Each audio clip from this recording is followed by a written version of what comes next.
লাউ পাতা ভর্তা হয়ে গেছে। যারা নিরামিষ পছন্দ করেন একটা পদই খাওয়া হয়ে যাবে বন্ধুরা। লাউ পাতার যে ডগা আছে, কচি যে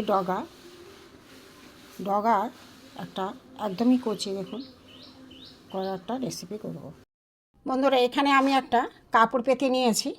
এখানে দেখুন লাউ পাতার যে কচি ডগা ওইগুলোকে আমি একটা কাপড়ে বাঁধবো।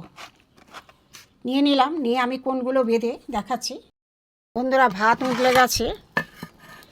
এখানে আমি কাপড়ে বাঁধা যে লাউ শাক দিয়েছিলাম, লাউ শাকটা আমি এতে দিয়ে দেবো, ভাতের মধ্যে দিয়ে দেবো, সেদ্ধ হবে।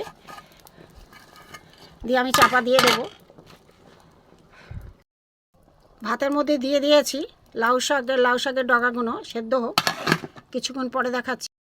লাউ শাকের এই বাঁধা কাপড়ে বাঁধা ভাতের হাঁড়ি থেকে বার করে নিয়েছি। এখন গরম, ছাড়ানো যাচ্ছে না, পরে দেখাচ্ছি। এই যে ভেতরে ছিল, এবার আমি এটাকে ঢেলে নেব।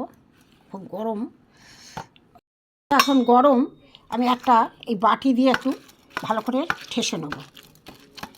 এখানে দুটো আলু আছে, আলুগুলো একটু ঠেসে নেব।